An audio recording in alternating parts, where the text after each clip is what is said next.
Come on everybody now, gather around faster, 'cause Pone's about to talk about his modified blaster. What's up guys, Pone here, and today I want to talk to you about a little Stryfe project I've been working on. Imagine that.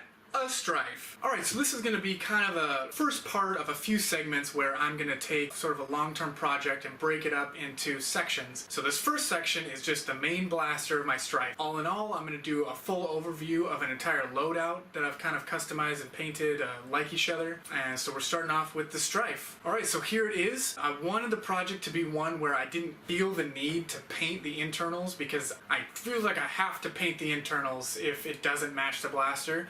So hey, I picked an orange. I picked orange so that the orange internals would actually match the blaster. I didn't feel the burning desire to paint those internals because it does hamper performance, but I often can't stand the look of, oh, right here, let's say, this fella right here, this guy right here, you've seen him before. Wonderful. But this is awful. I hate this. Alright, so I'll go into the internal wiring in a little more detail later, as well as sort of some techniques and the colors I used on this blaster. But overall, I just did a camo blotchy paint job. So when you're hiding amongst a bunch of tigers, shout out to Tiger Foam, then maybe you'll blend in better. Alright, quick look at the internals. So the motors are rhinos, and I'm running 16 gauge silicon insulated wire. If I did this again, I'd probably use 18 gauge.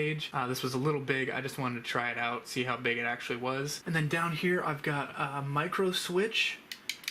And I've actually hooked this up wrong. It doesn't matter just because it's an on-off kind of switch. I should have actually run the positive lead to the common terminal and then the negative lead here. So in the future, if you ever do this, do it that way. That way you can actually do the deceleration mod. I just left it this way because I didn't, and I'd already cut the wire. So this is a 250 volt maximum of 16 amp switch, so definitely more than you need. It's held in with epoxy putty, and I did have to do some cutting away from the shell there. And I accidentally threw this plastic cover away. I wish I would have kept that. It doesn't actually matter. I just felt like it would have been more secure if I cut that away and was still able to screw that down in here. Then over here you can see this is kind of bulging. That doesn't actually matter. This piece is just there to kind of keep the wire in place. The clip still slides into place just fine. There's no issues there. And then for the batteries, I'm just running 3 IMRs and then a dummy battery that I made. No Hasbro. I will not be powering up with Duracell. And as for the paints, of course, always start off with a duplicolor vinyl dye. That's pretty typical, I think, in the Nerf community. It's typical because it works great. I do the base coat for all my blasters with vinyl dye. And then for the brush paints, I went to Joann Fabrics. Yep, I enjoy Joann's. I like to roll in there as the only guy in there and whip up all the paints and the foams and things. This is a folk art metallic pearl. And then we got spiced pumpkin, delicious. And Ceramicoat Select Multi-Service Satin Black. Now after I bought these and used these, I was pretty much turned off completely from Citadel layer paints. These are just as good as Citadel layer paints. I still might use Citadel base paints and dry brush paints, but each bottle of this, I think the metallic was like $2.99 and these were both $1.99. As opposed to this was like $4 to $5 at my hobby shop, and maybe it's just because you buy it at a hobby shop, but this is 0.4 ounces and these are 2 ounces.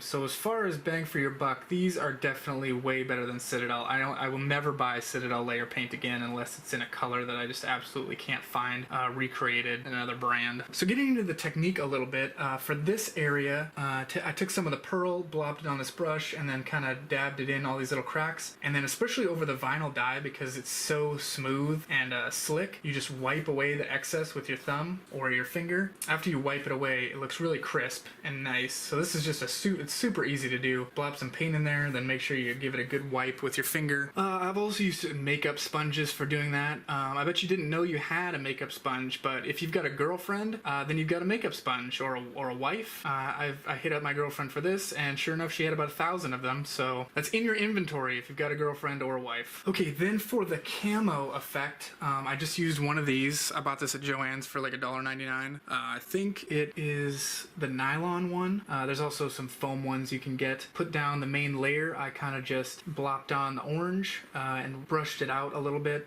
more so than the rest of them, and then let that dry for a couple hours. Came in and did it with the black. Came in and did it with another lighter color of orange, mixing the pearl and the orange, and then came in with the pearl finally and did some blops with that, and it came out, I think, looking pretty nice. So yeah, definitely pick up one of these. It's super easy. And then again, for the sunken details, I just did the same technique. Just brush it in a little bit and wipe it away with your finger. It works with the pearl because the pearl is a light color. The wipe away with your finger does not work nearly as well when you're putting a dark color onto a light color, because you will get smears and it will dry very quickly. It works best over a black vinyl dye. And then so for the detailing, I just use this little guy, painted on all the Nerf, and I'm just very careful with that. And in this case, it didn't even matter because there were blops of the pearlescent paint anyway, so any mistakes I would have made kind of would have just blended in with this camo. And then I just finished it off with a satin clear coat that I usually pick up at Fred Meyer. So let's do a little firing demonstration, shall we?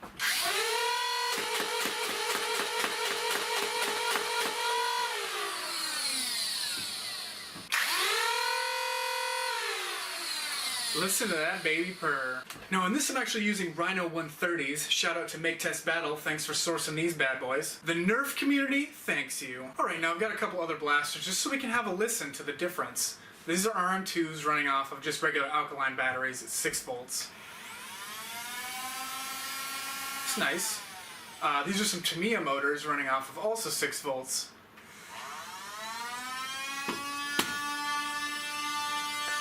And then let's drown that out with this.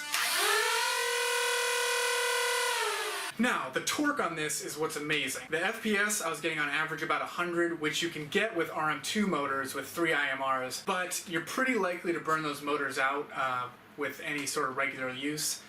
So far using these, I don't feel that. I don't smell the same smell as with the RM2 motors, so I'm very pleased so far. I have not worked with the Rhino motors very much, but I will be in the future just because they seem amazing. I was a little disappointed with the FPS, but that might have to do with slippage on the flywheels. I'm not sure. That might be too high torque. Alright guys, well that's it for this overview. This will be stage 1 of my main project. I will paint a stock. I haven't decided what that's going to be yet, and I will do a front attachment with probably an underbarrel, maybe a couple of those, I'm not sure. If you've got any suggestions for what you'd like to see, leave a comment in the comment section. And as always, not about having fun, it's about how pretty your blaster looks and how hard you wreck your friends.